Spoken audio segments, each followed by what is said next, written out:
we go to these webinars, these seminars, these things about talking with people, and there's always oh, develop your structural program and then be sure that blah, blah, blah has, and you're like, those are great ideas. Mm-hmm. Those are fabulous ideas. Wonderful. I'm an HR of one.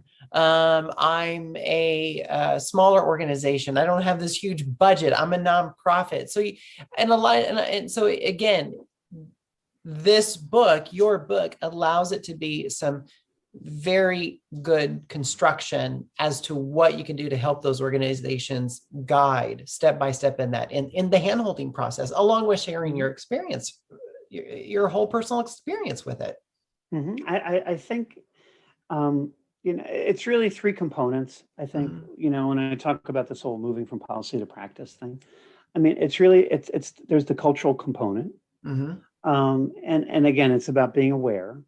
And about about understanding how this work kind of fits into the larger culture, because a lot of the companies that I work with, even the smaller ones, the newer ones, they all have these, operating principles. They always have these guiding principles, and that's good. You need to have that as an organization, I think. I mean, at New York Life, we had 3 guiding principles. It was integrity, humanity, integrity, and financial strength. Obviously life insurance company, we manage people's investments as well, so obviously the financial strength piece goes without saying. But in terms of how it worked for me and my transition, the humanity piece and the integrity piece really kind of, carried the day. It really was the rails on which my entire transition rode on. When the HR VP, one of them that I worked with, and I put it in the book she said to me, she said, Steph, we want to make this transition as comfortable as we can for you. And that's a direct quote, Shane. So that's the embodiment, that's the personification of those guiding principles, of those values. So for me, it begins there for any company of whatever size. What are your values? What do you want your workplace to look like? How do you want people to be interacting with one another? Because then the transitioning employee in this example, a new trans or non-binary employee, or LGBTQ plus employee for that matter, let's broaden it out.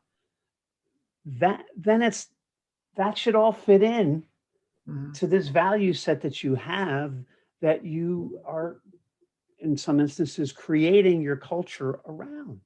Building your culture around. This isn't rocket science. It's right. not. And it can't, and sometimes, and it can't be procedural driven, and on some level. Procedural because you got the legal stuff. I get that. But at the end of the day, that's the whole culture piece. And the other piece is the communication piece. It's, how we communicate is the lifeblood of our organizations, right, Shane? I mean, come on. So it's about having a conversation. If I join the company as a new employee, and I just had this happen at a company I worked with. They had a new employee coming on board who said, I am trans. I want to begin my career at X company as my authentic self. Yay, is what I say to that, first of all. But they brought me in.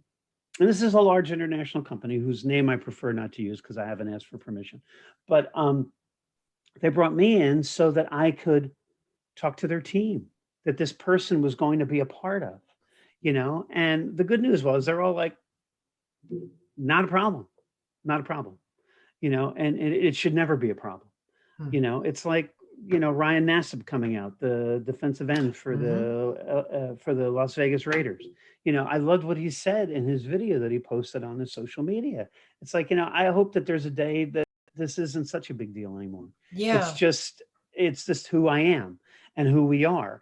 And it's the same thing with this company. It's like, because let's not forget that we're all hired to do a job. I say that in the book. It's like after all this transition stuff, and I understandably, my situation was different only because I'd already been working at the company versus this example that I just gave of somebody coming in new. But, at the end of the day, after all the, the new car smell wears off, and everything, you got a job to do. You're hired. I was still a corporate vice president when this was all said and done.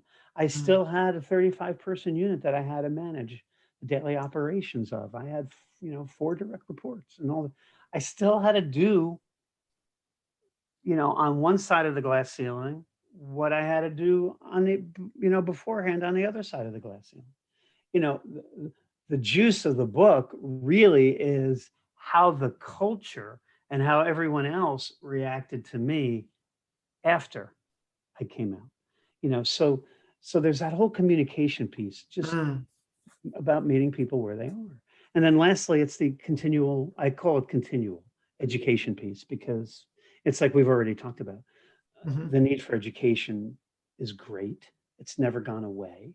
Education relative to the trans and non-binary community, whether it's our history, our issues, that sort of stuff.